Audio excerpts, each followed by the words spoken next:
जय हिंद दोस्तों। MT exam में आप सभी का स्वागत है। आज आप सभी के लिए 11 अगस्त 2023 का डेली करंट अफेयर लेकर आया हूं, जो कि सभी सेलेक्टेड व इम्पोर्टेंट है। आप किसी भी एग्जाम की तैयारी कर रहे हैं, ये वीडियो आपके लिए हेल्पफुल रहने वाला है।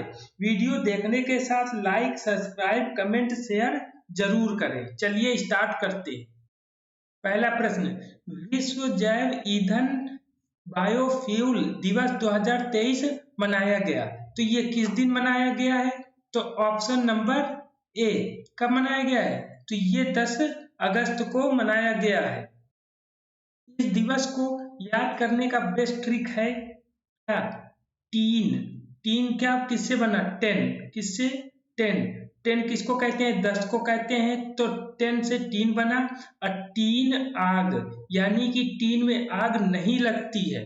तो किससे नहीं लगती? जैव ईंधन से। किससे? जैव ईंधन से टीन में आग नहीं लग सकती है। तो टीन से 10, आग से अगस्त।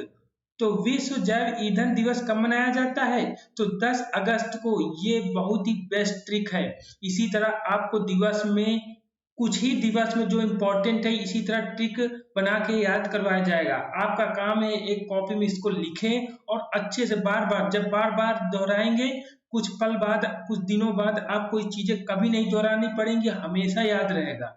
इसलिए अभी आपको स्टार्टिंग में जब कोई चीज याद करनी है तो उसमें कई बार आपको अच्छे से रोज रोज रिवीजन करना पड़ेगा।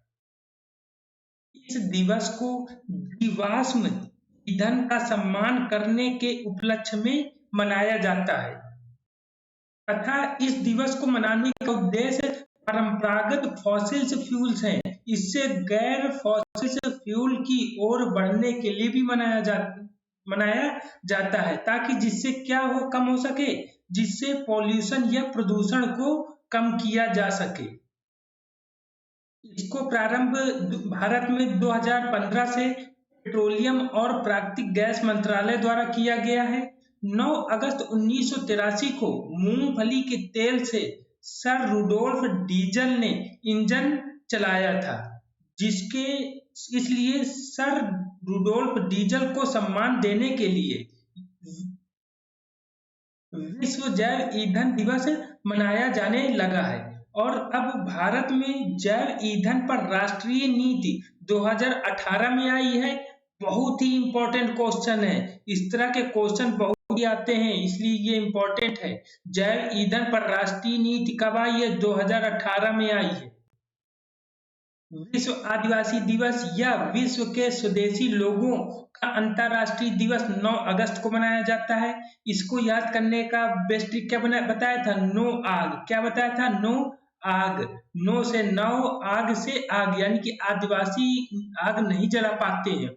और जैव ईंधन के लिए क्या बताया है? तो टीन में आग, यानी कि टीन आग, बस इतना याद करें। टीन आग, टीन से 10, आग से अगस्त। टीन में आग नहीं लग सकती और आदिवासी आग नहीं लगा सकते, तो वो जैव ईंधन दिवस ये क्या हो गया? वो यानी कि जैव ईंधन के द्वारा टीन में आग नहीं लग सकती है और आदिवासी आग नहीं जला सकते हैं। इस तरह से इसको याद किया जा सकता है। 2023 की थीम क्या है विश्व आदिवासी दिवस की? तो indigenous youth as agents for self determination. भाला फेंक दिवस कब मनाया जाता है? 7 अगस्त को मनाया जाता है। हर चीज की ट्रिक नहीं पढ़ाएंगे, इंपॉर्टेंट हर चीज की ट्रिक बनाएंगे तो आप भूल जाएंगे। इसको आप ऐसे ही याद करें। इसके अलावा दो समान ईंधन कौन कौन से हैं जैव ईंधन? तो ये कौन कौन है? इथेनॉल। कौन कौन है? तो ये इथेनॉल है। और कौन सा है? तो बायोडीजल। और क्या? बायोडीजल। ये क्या है? ये सामान्य ईंधन में आते हैं।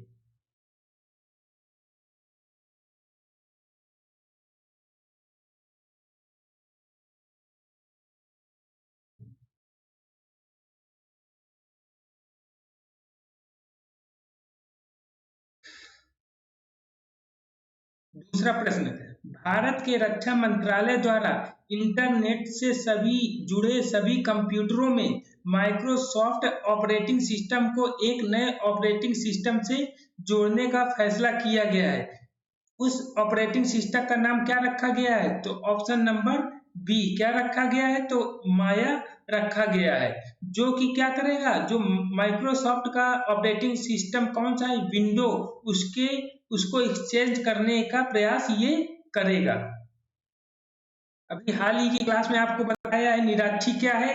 ये बारूदी सुरंगों का पता लगाने वाली पनडुब्बी है, जो कैसी है, मानव रहित है। और जलदोस्त क्या है, तो जल निकायों से खरपतवार व कूड़ा करकट निकालने वाली ये क्या है, एक तरह की मशीन है।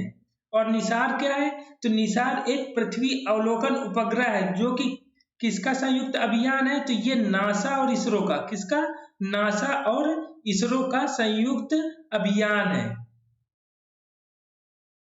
इस प्रकार माया ऑपरेटिंग सिस्टम को लाने का मेन उद्देश्य क्या है, जो साइबर क्राइम बढ़ रहे हैं और जो मॉलवेयर बढ़ रहे हैं, तो इस चीज को क्या किया जाएगा, कंट्रोल करने के लिए माया ऑपरेटिंग सिस्टम को लाया गया है।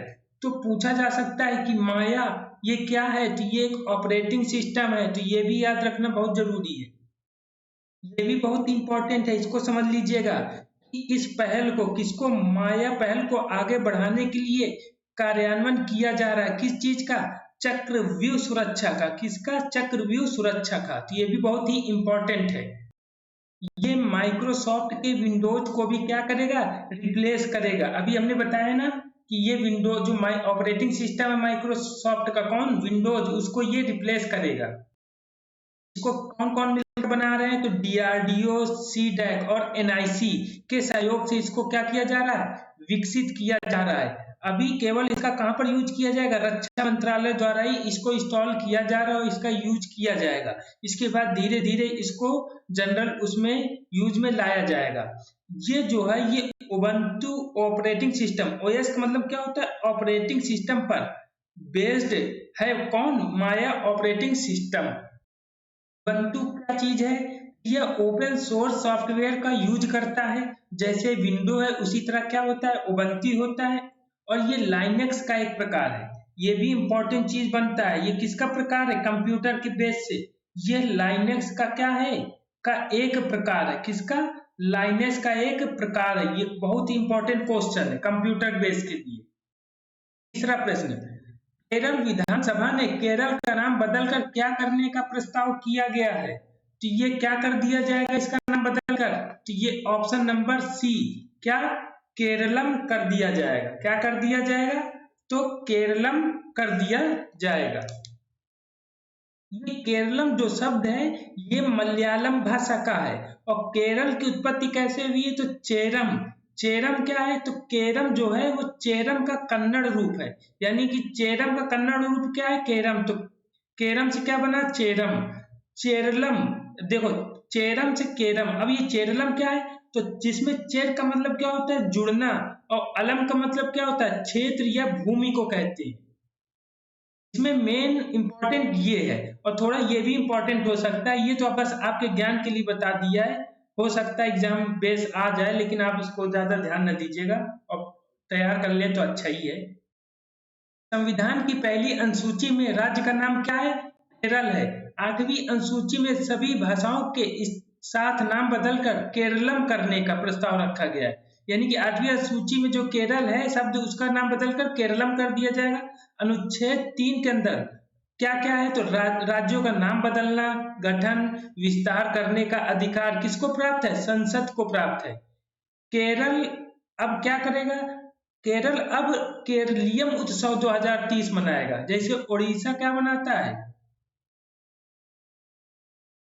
दिवस, उसी तरह केरल क्या मनाएगा, केरलियम उत्सव 2023, जिसकी स्टार्टिंग कब से की गई जाएगी, 1 नवंबर 2023 से। ये हर 1 नवंबर को हर साल क्या मनाया जाएगा, केरलियम उत्सव।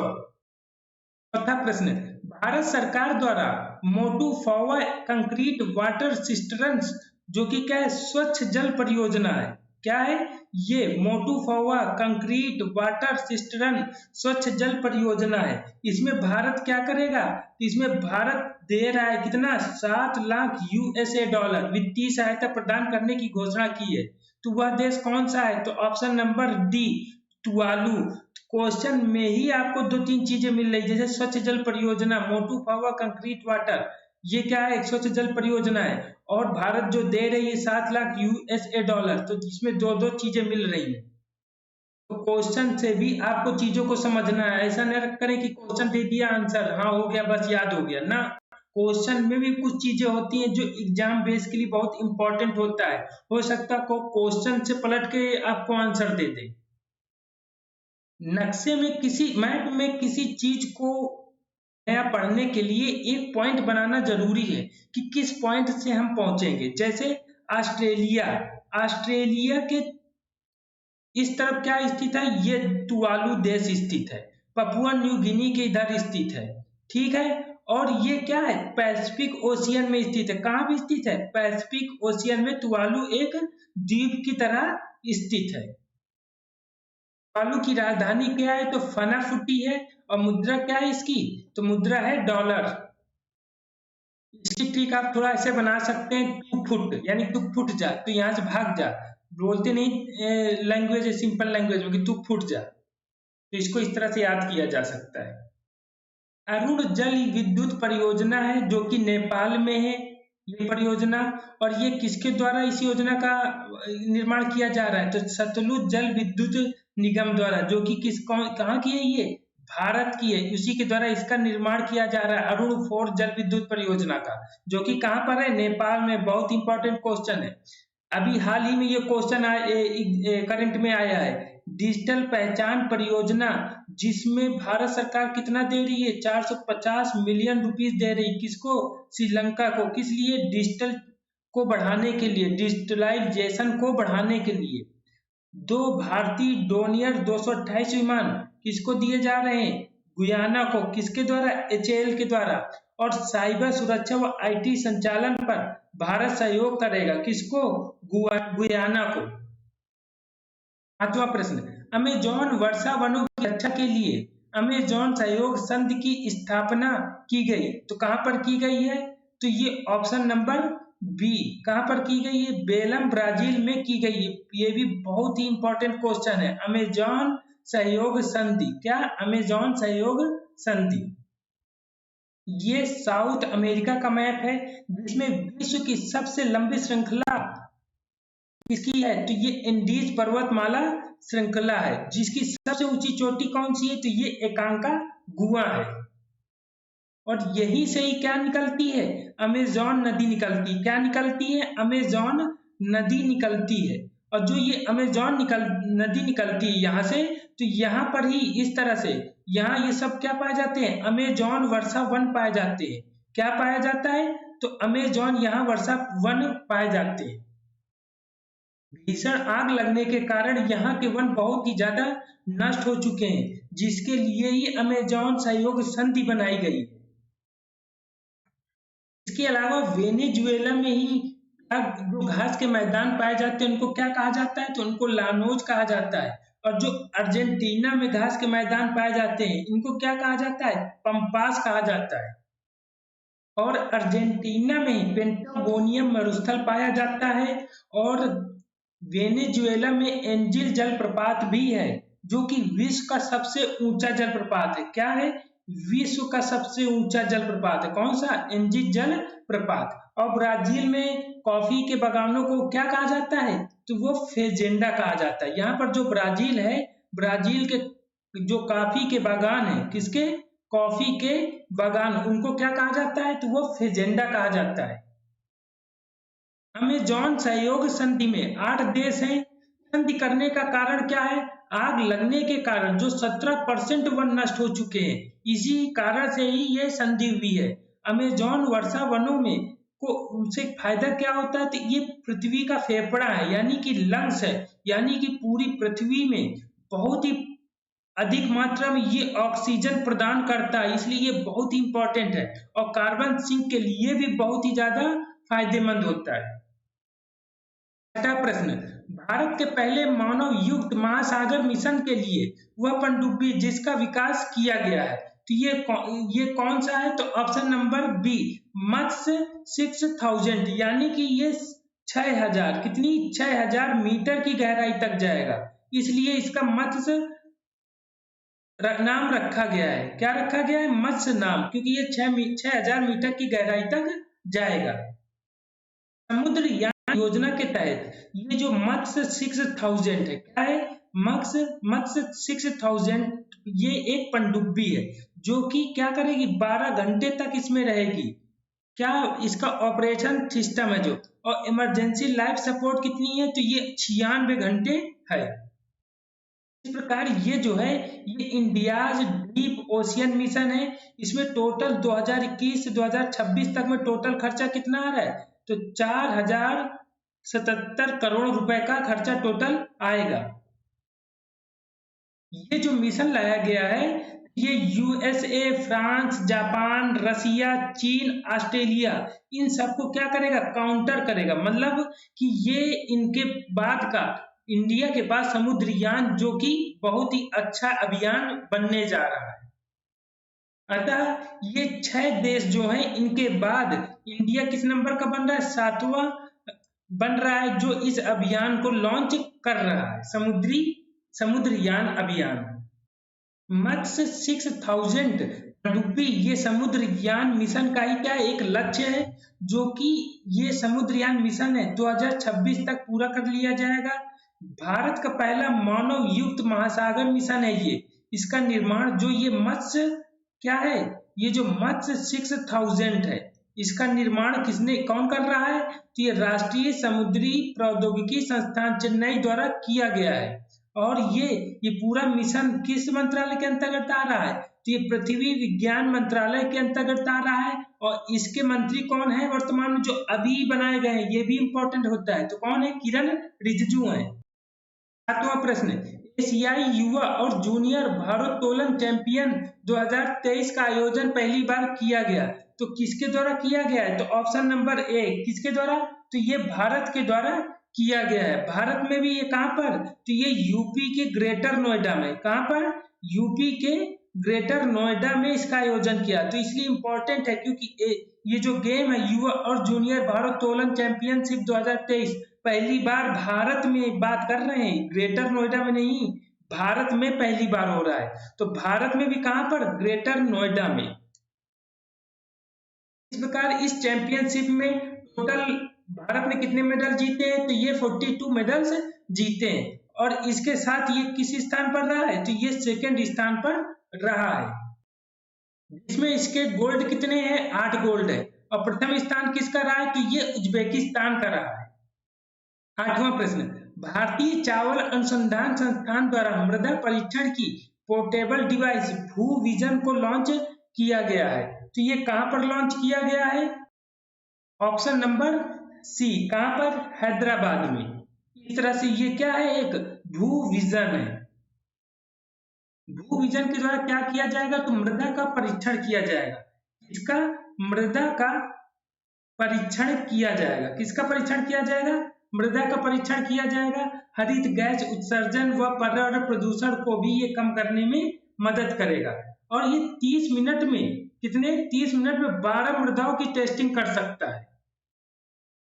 9वां प्रश्न, तटरक्षक बल के अतिरिक्त महानिदेशक बने हैं, तो ये कौन बने हैं, तो एस परमेश बने हैं। स्थापना कब हुई है तटरक्षक बल की, तो ये 1 फरवरी 1977 को हुई है। और हेडक्वार्टर कहां पर है, तो ये न्यू दिल्ली में है। कुछ महानिदेशक की बात कर लेते हैं। बीएसएफ के कौन है, नितिन अग्रवाल, सीआरपीएफ के सुजाय लाल थाओ सेन, सीआईएसएफ के सीलवर्धन, आईटीबीपी के अनीश दयाल सिंह और एनएसजी के एमए गणपति। देखिए हम और भी महानिदेशक आपको करवा सकते थे, मगर कुछ कुछ याद करिए, इकट्ठा दे देंगे कोई फायदा नहीं, आप पढ़ेंगे नहीं। कोशिश करिए जो पढ़ा रहे हैं धीरे धीरे याद करिए। अगर आप हमारी करंट रोज डेली पढ़ेंगे तो आपको धीरे धीरे बहुत कुछ याद करवा देंगे। 10वां प्रश्न, होमोसेक्सुअलिटी शब्द के प्रयोग पर रोक लगा दी है, ऑप्शन नंबर बी, किसने लगा दी है, तो इराक ने लगा दिया है। अब इसके स्थान पर क्या बोला जाएगा, सेक्सुअल डेविएंस बोला जाएगा। राजधानी क्या है, बगदाद, मुद्रा क्या है, तो दिनार है। देखिए हम बार बार बताते हैं मैप पढ़ने के लिए एक पॉइंट बनाना जरूरी है। जैसे ये इंडिया है, इंडिया से पाकिस्तान, पाकिस्तान से अफगानिस्तान और अफगानिस्तान से ईरान, ईरान के बाद ही इराक पड़ रहा है। इराक के नीचे क्या है, सऊदी अरब है, ऊपर क्या है इसके, तो ये सीरिया है। और इसके ऊपर बगल में क्या है, तो ये तुर्की है। तो इस तरह से इसको याद किया जा सकता है। 11वां प्रश्न, WTO की विश्व व्यापार सांख्यिकी समीक्षा रिपोर्ट WTSR के 2023 के अनुसार भारत का स्थान निर्यात में कितना है? तो ऑप्शन नंबर सी, कितना स्थान है? 18वां है। भारत का सेवा निर्यातक में कौन सा स्थान है? तो ये 7वां है। और भारत का आयातकों में स्थान कौन सा है? तो ये 8वां है। ये तीनों है, इसको अच्छे से इंपॉर्टेंट है, याद कर लीजिए।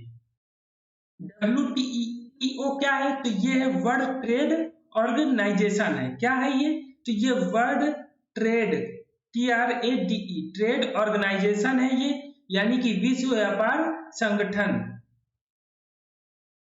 भारत में कितने अरब डॉलर का अभी तक में निर्यात हो चुका है? तो 309 अरब डॉलर का भी निर्यात हुआ है। सेवा व्यापार में, किसमें? सेवा व्यापार में विश्व का कितना? 4.4% हुआ है, जो कि कितना कि इस हिसाब से किस नंबर पे आता है? तो ये 7वें स्थान पर आता है। विश्व व्यापार संगठन का हेडक्वार्टर कहाँ पर है?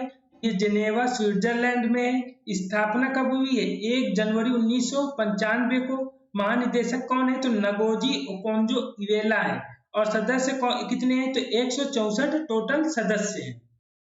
पिछली क्लासों में आपको बदले गए नामों में से टोटल कितने 20 नेम हो चुके हैं जीके के पिटारा में, जो कि एग्जाम पॉइंट से इंपॉर्टेंट है। इस तरह से आपको सीरीज चलाते रहेंगे और आप इसको जरूर याद करें। अगर आप ये 10-10 याद करते चलेंगे तो आपको बहुत ही आराम हो जाएगा। देखिए, करवाने के लिए हम इकट्ठा 50-60 करवा देंगे, मगर कोई फायदा नहीं है। आप इसको जरूर याद कर सकते हैं। 10 याद करना कोई बहुत बड़ी बात नहीं है। इनको रिवीजन, लेकिन रिवीजन बहुत जरूरी है। अगर आप याद करो तो भी आप भूल जाओगे अगर आप रोज रिवीजन नहीं करेंगे तो। लेकिन हाँ, रिवीजन करते रहेंगे तो कुछ दिन बाद ऑटोमेटिक आपको फिर कभी नहीं पढ़ना पड़ेगा और हमेशा याद रहेगा। ये याद रखिएगा। तो चलिए स्टार्ट करते हैं। बांद्रा वर्सोवा समुद्री पुल का नाम बदलकर क्या रख दिया गया है? तो वीर सावरकर बांद्रा वर्सोवा सागरी सेतु, जो कि कहाँ पर है? ये मुंबई में है। अब मुंबई तो आपको पता ही है कहाँ है, महाराष्ट्र में। और बांद्रा बहुत लोग जानते हैं, तो बांद्रा से भी याद हो सकता है कि ये मुंबई में है। मुगल गार्डन अमृत उद्यान कर दिया गया है। ये भी आपको पता होगा, ये दिल्ली में ही बात की जा रही है इसकी। लोंगी ग्रीनफील्ड एयरपोर्ट, जिसका नाम बदलकर धोनी पोलो एयरपोर्ट कर दिया गया है, जो कहां पर पड़ रहा है? अरुणाचल प्रदेश में। टीपी हवाई अड्डा का नाम बदलकर बैरिस्टर नाथ हवाई अड्डा कर दिया गया है, जो कहां पड़ता है? तो महाराष्ट्र में। महाकाल कॉरिडोर, जिसका नाम बदलकर श्री महाकाल लोक कर दिया गया है, ये कहां पड़ता है? तो ये उज्जैन में पड़ता है। ये तो आपको शायद पता भी हो। फैजाबाद कैंट का नाम बदलकर क्या कर दिया गया? अयोध्या कैंट। दौलताबाद किला का नाम बदलकर क्या कर दिया गया है? देवगिरी किला, जो कि कहां पड़ रहा है? महाराष्ट्र में। टिब्बतू सैन्य शिविर, इसका नाम बदलकर क्या रख दिया गया है? जनरल बिपिन रावत मिलिट्री गॉरिसन, जो कि कहां पर है? अरुणाचल प्रदेश में है। लिटेस्टर क्रिकेट ग्राउंड कहां पर है? नाम बदलकर क्या रख दिया गया है? तो सुनील गावस्कर क्रिकेट ग्राउंड। ये ग्राउंड कहां पर है? तो इंग्लैंड में है। राष्ट्रीय रेल और परिवहन संस्थान का नाम बदलकर क्या रख दिया गया है? गति शक्ति विश्वविद्यालय। आज आप लोग से पहली बार पूछ रहे हैं, हमारा वीडियो आपको कैसा लगा कमेंट करके जरूर बताएं और सब्सक्राइब जरूर करें, जिससे हमको क्या है फायदा मिलेगा और हम आपको और अच्छा कंटेंट दे रहे हैं और देते ही रहेंगे। आप सब्सक्राइब जरूर करें।